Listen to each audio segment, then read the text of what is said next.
ஸல்லல்லாஹு அலைஹி வஸல்லம் அவர்களை பற்றி கேள்விப்பட்டதற்கு பிறகு எப்படியாவது அவர்களை அழைத்து வந்து இந்த வியாபாரத்தினுடைய பொறுப்பை அவர்களிடத்திலே தர வேண்டும் என்ற உணர்வோடு அவர்களை அழைச்சு உட்கார்ந்து என்ன செஞ்சாங்க, பேசினாங்க. இப்ப இந்த வியாபாரத்தை இப்படி மேற்கொள்ளணும், இன்னென்ன வியாபாரங்கள் நான் செய்து வர்றேன், இன்னென்ன இடங்கள்ல வியாபாரம் செய்து வருகிறேன், அந்த வியாபாரங்களை எல்லாம் நீங்கள் என்ன செய்யணும், மேற்கொள்ள வேண்டும் என்று சொல்லிவிட்டு, அப்படி நீங்கள் மேற்கொள்வீர்களே ஆனால் இதுவரைக்கும் என்னுடைய வியாபாரத்தை யார் பார்த்து வந்தார்களோ அவர்களுக்கு என்ன லாபத்தை என்ன சன்மானத்தை நான் கொடுத்தேனோ அதை விட 2 மடங்கு உங்களுக்கு நான் தர்றேன் என்று அவங்க என்ன செஞ்சாங்க, சொன்னார்கள். அந்த அடிப்படையில் வியாபாரத்திற்காக உண்டான பொருட்களை எல்லாம் சேகரித்துக் கொண்டு சிரியாவை நோக்கி ஸல்லல்லாஹு அலைஹி வஸல்லம் புறப்படுறாங்க. அப்படி புறப்பட்டு செல்லும் பொழுது கதீஜா அம்மையாரினுடைய பிரத்யேகமான அடிமையாக இருந்த பணியாளராக இருந்த மைசரா என்ற ஒரு அற்புதமான நல்லொழுக்கம் மிக்க ஒரு மனிதரையும் கதீஜா அம்மையார் ரலியல்லாஹு தஆலா அன்ஹா ஸல்லல்லாஹு அலைஹி வஸல்லம் துணையா அனுப்பி வைக்கிறாங்க. இருவருமாக என்ன செய்றாங்க, சிரியாவை நோக்கி போறாங்க. சிரியாவினுடைய தெற்கே போஸ்த்ரா என்று சொல்லக்கூடிய ஒரு பகுதி, அந்த பகுதியில் இருக்கக்கூடிய ஒரு தெக்கா, அங்கே நெஸ்டோர் என்று சொல்லக்கூடிய ஒரு பாதிரி இருக்கக்கூடிய ஒரு பகுதி, அந்த பகுதியில் போய் என்ன செய்யறாங்க, வளமையா தங்கக்கூடிய இடம், அந்த பகுதியில் தங்குறாங்க. இப்ப அவரை பத்தி முழு விவரங்கள் இல்லை. அப்படி சொல்வதாக இருந்தால் ஒரு கருத்து சொல்லப்படுகிறது, ஏற்கனவே பஹீரா என்ற பாதிரியார் இருந்தார் அல்லவா, அவர் இருந்த இடம் தான் அது என்று ஒரு கருத்து மாத்திரம் சொல்லப்படுகிறது. அவருக்கு பிறகு இவர் இருந்திருக்கலாம் என்னும் கூட ஒரு கருத்து சொல்லப்படுகிறது. எப்படியோ அந்த போஸ்த்ரா என்று சொல்லக்கூடிய அந்த பகுதியிலே நெஸ்டோர் என்று சொல்லக்கூடிய அந்த பாதிரியாரினுடைய தெக்காவிற்கு பக்கத்தில் போய் என்ன செய்றாங்க, இருக்கிறாங்க. மைசரா அவர்கள் ஸல்லல்லாஹு அலைஹி வஸல்லம் அவங்களோட என்ன செய்றாங்க, இருக்கிறாங்க. அப்போ மைசரா பலமுறை போயிட்டு வந்ததுனால அந்த நெஸ்டோரோட அந்த பாதிரியாரோட தொடர்புகள் இருக்கு. அந்த பாதிரியாரை சந்திக்க போகும் பொழுது அந்த பாதிரியார் கேட்கிறாரு, இன்னைக்கு புதுதான ஒரு ஆளோட நீங்க வந்திருக்கிறீங்களே, இவங்க யாரு என்று கேட்கும்போது இவங்க பேர் முஹம்மத் ஸல்லல்லாஹு அலைஹி வஸல்லம். அப்படியா, இவங்க இதுவரைக்கும் நான் அந்த பகுதியில் பார்த்ததில்லை, இல்லை அவங்க இப்பதான் புதிதான ஒரு வியாபார ஒப்பந்தம் எங்களுடைய எஜமாட்டியோட நடந்து அந்த வியாபாரத்தை செயல்படுத்துவதற்காக அவங்க வந்திருக்கிறாங்க, அவங்களுக்கு துணையா நான் என்ன செஞ்சிருக்கிறேன், வந்திருக்கிறேன். உங்களை பத்தி சொல்லுங்களேன். குண ஒழுக்கங்கள் மிகுந்த குண ஒழுக்கம் மிக்கவர்கள், காபத்துல்லாவினுடைய பாதுகாவலர்கள் என்று சொல்லக்கூடிய குறைஷி கோத்திரத்திலே தோன்றியவர்கள். குறைஷி கோத்திரத்திலேயே நம்பிக்கையாளர், நேர்மையாளர், மிக அற்புதமான மனிதர், அழகு வடிவானவர், எல்லா வகையிலையும் தூய்மையானவர், ஒழுக்கமிக்க சீலர் என்றெல்லாம் பெயர் பெற்ற ஒரு அற்புதமான மனிதர். எல்லோருக்கும் உதவ வேண்டும் என்று எல்லோர் மீதும் கிருபை காட்டக்கூடிய ஒரு மனிதர். இன்னும் சொல்ல போனா அவங்க கோவப்பட்டு நாங்க யாரும் என்ன செஞ்சதில்லை, பார்த்ததில்லை, அப்படிப்பட்ட ஒரு மனிதர் என்று மைசரா அவர்கள் ஸல்லல்லாஹு அலைஹி வஸல்லம் அவர்களை பத்தி சொல்றாங்க. மைசரா சொன்னதை கேட்டுவிட்டு அந்த நெஸ்டோர் என்று சொல்லக்கூடிய அந்த பாதிரியார் சொல்லுகிறார், இதெல்லாம் நான் எதிர்பார்த்தது தான், நான் அவங்கள வந்ததிலிருந்து அவங்கள பார்த்துக்கிட்டு இருக்கிறேன், அவங்களுடைய நடவடிக்கையை பார்த்து கொண்டிருக்கிறேன்.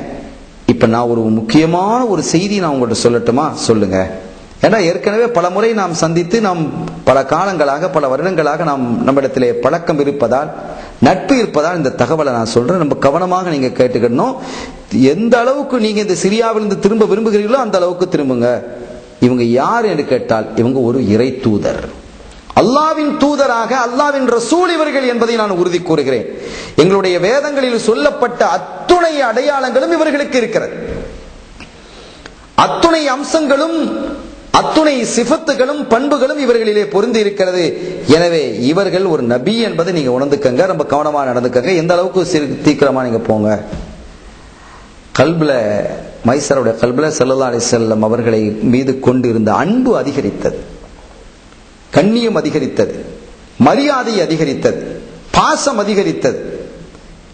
ஆனாலும் ஆச்சரியப்படவில்லை. இவங்க ஒரு நபின்னு சொன்னதும், நபின்னு ஒரு பேரறிஞரின் மூலமாக கேள்விப்பட்டதும் அன்பும் பாசமும் நட்பும் அதிகரித்தது, மரியாதை அதிகரித்தது, கண்ணியம் அதிகரித்தது என்றாலும் கூட ஆச்சரியம் ஏற்படவில்லை நபின்னு சொன்னதுனால. ஏன் ஆச்சரியம் ஏற்படவில்லை என்று சொன்னால், அவர்கள் வரும் வழியிலேயே 2 வானவர்கள் தங்களுடைய இறக்கையின் மூலமாக நிழல் விரித்து கொண்டு வருவதை, சூரியனுடைய ஒளி நபியின் மீது படாமல் பாதுகாத்துக் கொண்டு வருவதை அவர் பார்க்கிறார். மேக நிழல் கொடுத்தது ஒரு பக்கம், இன்னொரு பக்கத்தில் 2 வானவர்கள் தங்களுடைய இறக்கைகளை விரித்து இருப்பதை அவர் பார்க்கிறார். இதெல்லாம் பார்த்ததுனால இவங்க நபியா இருக்கிறதுக்கு இருக்கும் அப்படிங்கிறத இவங்க சொன்னதும் நம்பிக்கை ஏற்பட்டது. வியாபாரம் லாபகரமாக முடிந்தது. அற்புதமான முறையில், மிக அழகான முறையில், நேர்மையான முறையில், நேர்த்தியான முறையில் வியாபாரத்தை முடித்துக்கொண்டு அவங்க திரும்பி வர்றாங்க. ஹதீஜா அம்மையார் ரலியல்லாஹு அன்ஹா சொன்னது போன்று அவங்களுக்கு கொடுக்க வேண்டிய பங்கை, வியாபாரத்தில் உள்ள பங்கை, லாபத்தை அவர்களுக்கு கொடுக்கிறார்கள்.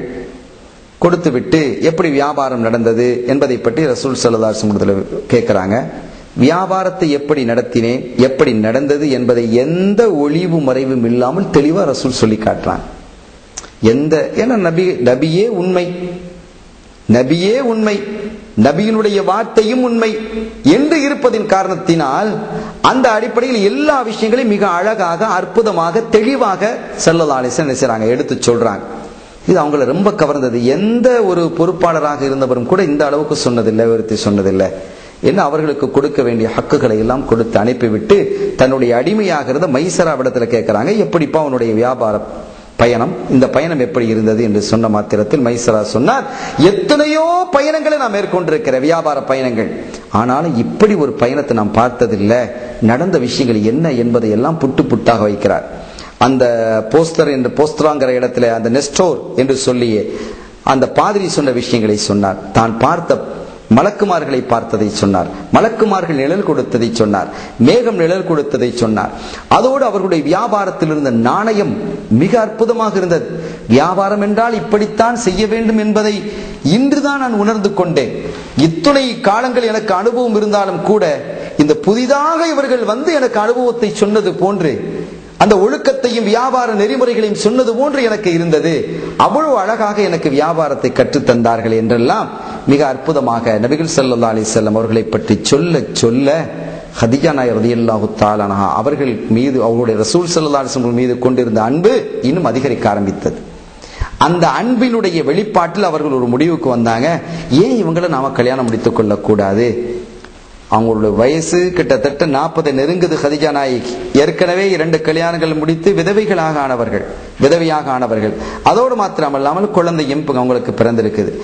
ஆனாலும் கூட ரப்புல் ஆலமீன் அல்லாஹ் ஜல்ல ஷானஹு தஆலா அவங்களுடைய உடம்பிலே நல்ல இளமையை வைத்திருந்தான், அழகை வைத்திருந்தான், அவங்களுடைய இதயத்திலே அன்பையும் இரக்கத்தையும் வைத்திருந்தான், நேசத்தை வைத்திருந்தான், கட்டுப்பாட்டையும் ஒழுக்கத்தையும் அவர்களுக்கு தாராளமாக நிறைவாக வழங்கியிருந்தான். இந்த சிறப்புகள், நல்ல அனுபவங்கள் அவர்களுக்கு இருந்தது. இவைகளெல்லாம் இருந்த அந்த நெஞ்சத்திலே ரசூல் ஸல்லல்லாஹு அலைஹி வஸல்லம் அவர்களை திருமணம் முடித்தால் என்ன என்ற ஒரு ஆசையும் வந்தது. காரணம், நபியிடம் இருந்த நேர்மை, நபியிடம் இருந்த அழகு, நபியிடம் இருந்த ஒழுக்கம், நபியிடம் இருந்த பண்பு, நபியிடம் இருந்த கண்ணியம், மக்கள் அவர்களை நேசிக்குவது, மக்கள் அவர்களை கண்ணியப்படுத்துவது, இப்படி ஒரு பரிசுத்தமான தூய்மையான ஒரு மனிதரை வேறு எங்கும் காண முடியாது என்பதின் காரணத்தினால் அந்த அந்த அன்பின் அளவு அதிகமாகி பாசம் வெளிப்பட்டு அவர்களை திருமணம் முடிக்க வேண்டும் என்ற உந்துதல் அவர்களுக்கு ஏற்பட்டது. ஆனாலும் ஒரு சின்ன ஒரு சங்கடம் இருந்தது. நம்மை விட 15 வயது குறைந்தவர்கள் முஹம்மது ஸல்லல்லாஹு அலைஹி வஸல்லம் அவர்கள், அது சம்மதிப்பாங்களா என்றெல்லாம் ஏற்பட்ட போது ஹதீஜா ரலியல்லாஹு தஆலா அன்ஹா அவர்களுடைய தோழியாக இருந்த ஒரு பெண்மணி நுஃபைஸா என்று சொல்லக்கூடிய பெண்மணி சொன்னாங்க, நீங்க ஏன் கவலைப்படுறீங்க, நான் அவங்கள்ட்ட போய் பேசி பார்க்கிறேன். நுஃபைஸாவிடத்துல எல்லாத்தையும் சொல்லுவாங்க ஹதீஜா நாயகி, ஒரு நல்ல பெண்மணி, நான் அவங்கள்ட்ட போய் பேசி பார்க்கிறேன் என்று அவங்க என்ன செய்யாங்க, புறப்பட்டு ஸல்லல்லாஹு அலைஹி வஸல்லம் கூட பேசினாங்க. அப்போ கேட்கிறாங்க, முஹம்மதே ஸல்லல்லாஹு அலைஹி வஸல்லம், நீங்க திருமண வயதை அடைந்திருக்கிறீங்க, ஏன் இன்னும் திருமணம் நீங்க செய்யக்கூடாது என்று சொல்லும் பொழுது அப்ப அவங்க சொன்னாங்க, அதற்குண்டான வசதி வாய்ப்புகள், சூழல்கள் வரணும் இல்லையா, சூழல்கள் பொருந்தி வரும் பொழுது அதுக்கு தகுந்தவாறு அமைப்புகள் வரும் பொழுதுதானே செய்ய முடியும். அந்த பொறுப்பை நீங்க என்னிடத்துல தர்றீங்களா, உங்களுக்கு நான் ஒரு தகுதியான ஒரு பெண்ணை நான் பார்த்து தரட்டுமா? அதோட ரசூல் சொன்னாங்க, தகுதியான ஒரு நல்ல ஒழுக்கம் உள்ள பெண் வேணும் இல்லையா என்று சொல்லும் பொழுது, நான் உங்களுக்கு அந்த பெண்ணை நான் தேடி தரட்டுமா என்று கேட்ட மாத்திரத்தில் ஸல்லல்லாஹு சொன்னாங்க, அப்படி ஒரு பெண் நீங்க ஏற்கனவே பார்த்து வச்சுக்கிறீங்களான்னு கேட்கிறாங்க ஃபைஸ் அவர்களிடத்துல. ஆமா, நான் பார்த்து வச்சிருக்கிறேன். அவங்க யாரு என்று கேட்கும் பொழுது அவர்கள் தான் ஹதீஜா என்று சொன்னதும் ஸல்லல்லாஹு யோசிச்சாங்க, நீங்க வந்து நேரா பேசிக்கிடலாம். ஹதீஜா நாயகியிடத்திலே ரசூல் ஸல்லல்லாஹு அலைஹி வஸல்லம் அவர்கள் வருகிறார்கள், வந்து இருவரும் பேசுகிறார்கள்.